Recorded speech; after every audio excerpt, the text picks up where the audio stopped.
légende de Satni Kamoïs, conte de l'ancienne Égypte. Satni, prince royal qui porte sur la tempe, bien que père déjà, la tresse des enfants, du grand temple de Phta descend la large rampe. Ra, l'éternel soleil, dans les cieux triomphants, quittant, jeune et joyeux, le sein d'Isis sa mère, monte au fond des déserts aux sables étouffants. Et l'antique Memphis, où rien n'est éphémère, plus haut que ses palais élève ses tombeaux, dont l'ombre inviolée enferme sa chimère.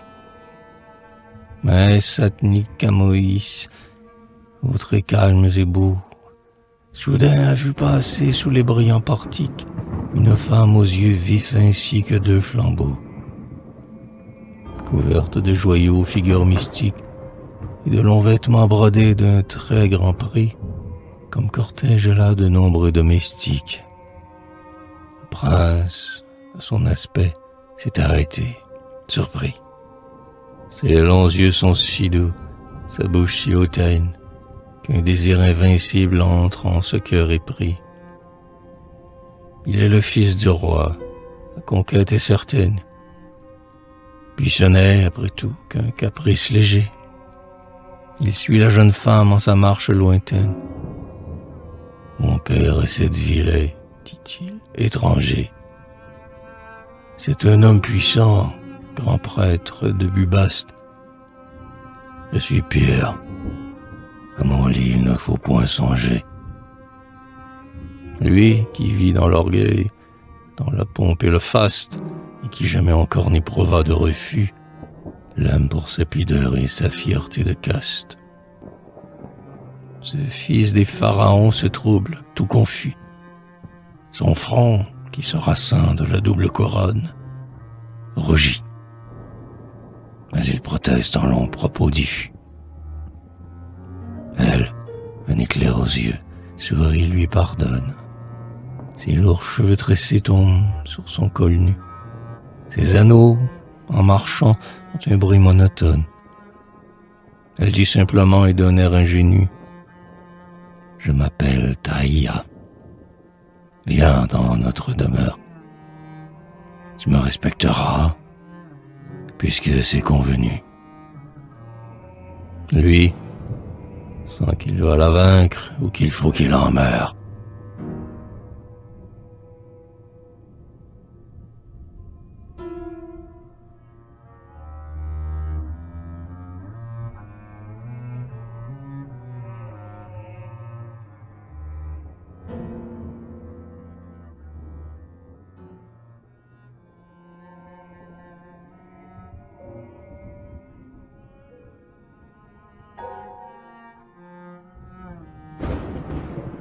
Dans un léger canot construit en papyrus, tous deux ont traversé le large bras du fleuve, sur la rive duquel s'ouvrent les bleus lotus. Taïa songe à conduire habilement l'épreuve. Ses lèvres rouges gardent un pli mystérieux, l'œil ardent de Satni de sa beauté sabreux. Dans la riche maison il entre, curieux. Les murs sont recouverts d'onyx et d'émeraude. Il suit la chaste fille au doux front sérieux. Elle va jusqu'en haut. L'atmosphère plus chaude se charge de parfums pénétrants et subtils. Elle éloigne d'un geste une esclave qui rôde. Ils sont seuls maintenant. Seuls. Et que disent-ils? Satni n'ordonne point. Il sanglote et supplie. Elle, de son réseautant, il serre les fils. Voici que s'ouvre enfin sa lèvre si jolie. Je suis pur. Il me faut, si je cède, tes biens, que tu me donneras pour ma honte accomplie. Et le prince répond: ouais, si tu m'appartiens, tu posséderas tout.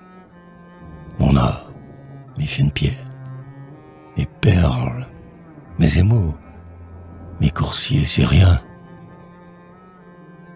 Signe-le, dit Taïa sans baisser les paupières.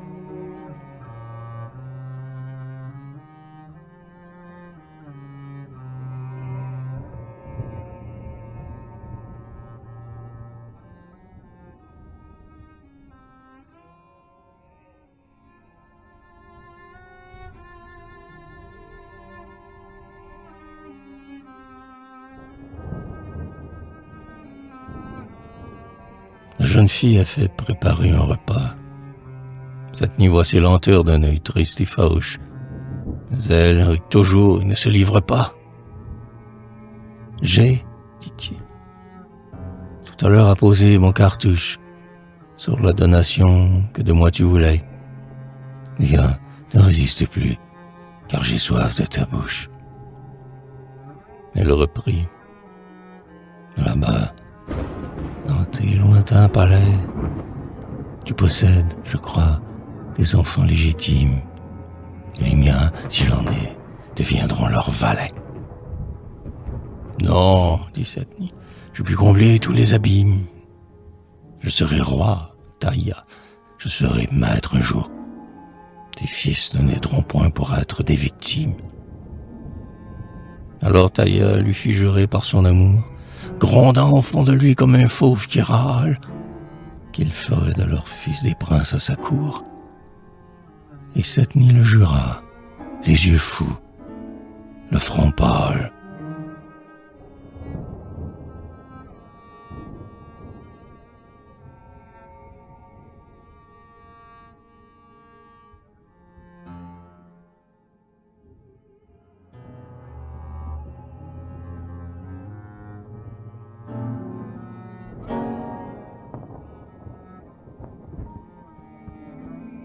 Dans leur riant boudoir, ils sont tous deux assis.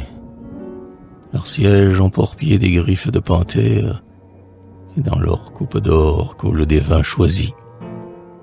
Taïa contre un Satni haletant se taire. Lente, elle prend du fruit et prétend avoir faim. Son grand œil sombre est plein d'un irritant mystère. Un souple aspic d'argent orne son poignet fin. Son pied foule un tapis qui vient de Babylone. Ce repas, il faut important qu'il prenne fin. Près de cet homme au sang jeune et vif qui bouillonne, elle garde un visage impassible et très froid, comme un masque d'Hathor en haut d'une colonne.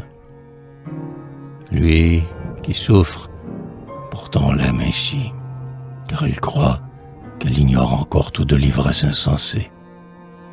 Et la force lui manque, et son désir s'accroît. Alors Taïa sourit à sa propre pensée.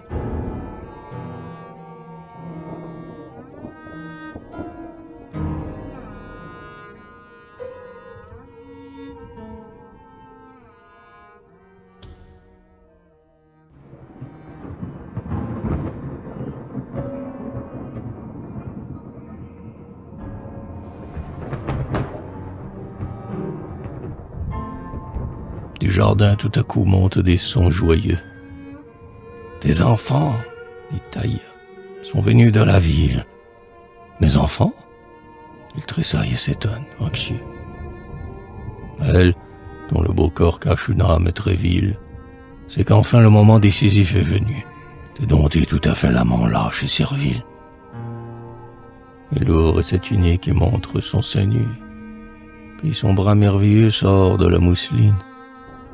Tout son vêtement glisse, à peine retenu. Ce qu'il recouvre encore, le prince le devine. Alors l'infortuné, muet, tombe à genoux, ne pouvant qu'adorer cette forme divine. Et Taïa, se penchant, lui dit d'un ton très doux: « Fais mourir tous tes fils, les miens auront ton trône.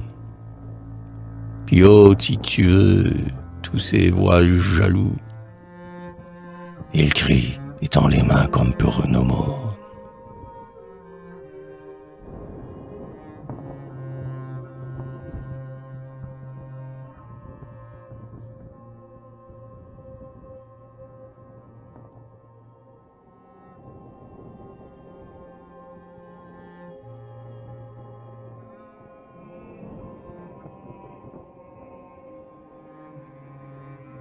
Sur le grand lit d'ébène et d'ivoire ajouré, parmi les draps soyeux que son corps souple froisse, Taïa met la splendeur de ses membres nacrés. Cette nuit, espérant plus que son amour décroisse, pour le sourire enfin n'a prononcé qu'un mot. À présent du jardin montent des cris d'angoisse. Blême, le prince laisse échapper un sanglot. Mais Taïa le regarde, impérieuse et tendre. Sous sa prunelle aiguë, il s'apaise aussitôt. Tout se tait. Aucun bruit ne se fait plus entendre.